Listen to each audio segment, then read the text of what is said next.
शिंदे गटाचे 7 खासदार हे भाजपच्या संपर्कात आहेत असा दावा जो आहे तो सतीश पाटलांनी केलेला आहे आणि 9 नेते काँग्रेसचे हे भाजपच्या संपर्कात आहेत। यामुळे या 2 दाव्यामुळे राजकीय खळबळ काय नेमकं प्रतिक्रिया असेल? मी जे काल सांगितलं की 9 आमदार जे काँग्रेसचे नेते आहेत ते शिंदे साहेबांच्या आणि देवेंद्रजींच्या संपर्कामध्ये आहेत हे मी पूर्वीपासून सांगत होतो। पूर्वी त्याचा आकडा 13 होता, आता 4नं तो कमी झाला आहे, पण 9 लोक आहेत आणि हे कदाचित काही लोकांना कळल्यामुळं हे कुठं प्रकाशात येऊ नये म्हणून आमच्यातले भाजपच्या संपर्कामध्ये आहेत हा सांगण्याचा काही लोकांचा अट्टास असावा।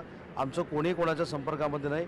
आम्ही एकनाथ शिंदे साहेबांवर विश्वास ठेवतो आणि एकनाथ शिंदे साहेब जो निर्णय घेतील तो आम्हाला मान्य राहतो, परंतु 13वरनं आता 9वर आलेत, कदाचित तो आकडा पुन्हा 13वर होऊ शकतो।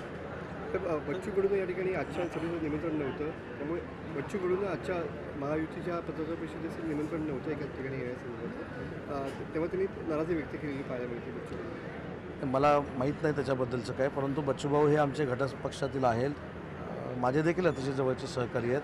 त्यांचा जर काही गैरसमज झाला असेल मी स्वतः दूर करेन, मुख्यमंत्री महोदय त्यांच्याशी बोलतील, परंतु बच्चूभाऊंना डावलून कुठं काही करावं असं महायुतीचं कोणाचंही म्हणणं नाही। बच्चूभाऊ आमचे अतिशय जवळचे सहकारी आहेत, त्यांना सोबत घेऊनच आम्ही पुढे जाणार आहोत। तर महानंदा प्रकल्प गुजरात राज्यात या ठिकाणी जातो, या अनुषंगानं महाविकास आघाडीचे प्रत्येक घटक पक्ष जे आहेत ते टीका करताना पाहायला मिळतात सरकारवरती आणि उद्योग खात्यावरती, काय प्रतिक्रिया असेल?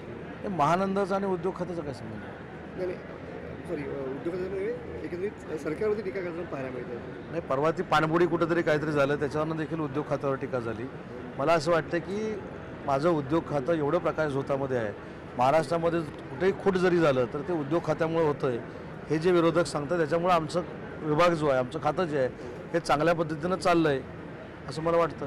निरुद्योगी उद्योगमंत्री असा आरोप जो आहे तो खासदार विनायक राऊत यांनी केलेला आहे, काय बोलायचं? निरुद्योग मी कोणावर बोलावं याला पण काही मर्यादा आहे।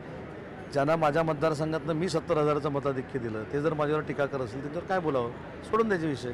पुण्याच्या आळंदीतून वाहणारी इंद्रायणी नदी जी आहे ती दूषित झालेली आहे।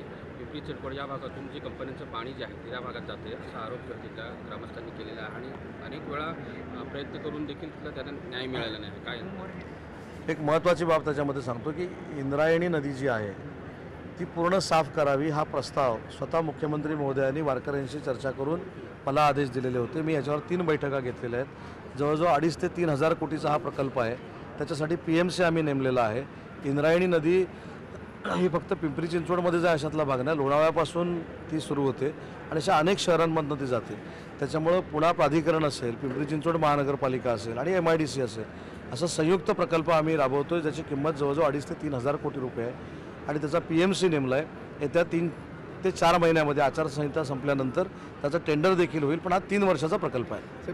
सतीश पाटलांच्या प्रश्नाचा येतो, त्यांनी असं म्हटलं की एक पत्र दिले शिंदे गटातल्या खासदारांनी 7 खासदारांनी की त्यांनी भाजपच्या चिन्हावरती यावेळी लढवावी की तिकडे जावं म्हणून। मला असं वाटतं की जिथं निवडणूक आयोगाकडे खोट्या सह्या मारून आमच्या दिल्या जातात, बरोबर आहे की नाही, त्यांचा वाढणाय गुण काही लोकांना लागला असेल, खोट्या सह्या मारून दिला असेल। माझी ज्यावेळी सुनावणी झाली हे माझी खोटी सही व्हीप स्वीकारल्याची देखील तिथं होतं। त्यामुळे मी आता काय सांगू शकतो, अशा खोट्या सह्या असू शकतील, मला न्यायाशातला भाग नाही, पण खोटी सही कोण मारतं हे सुनावणीमधनं समोर आलेलं आहे ना। माझी देखील खोटी सही मारलेली आहे, त्याच्यामुळे खोट्या सह्या मारण्यामध्ये काही तरबेज लोक आहेत, त्यांनी कदाचित मारले असतील। Okay, thank you sir.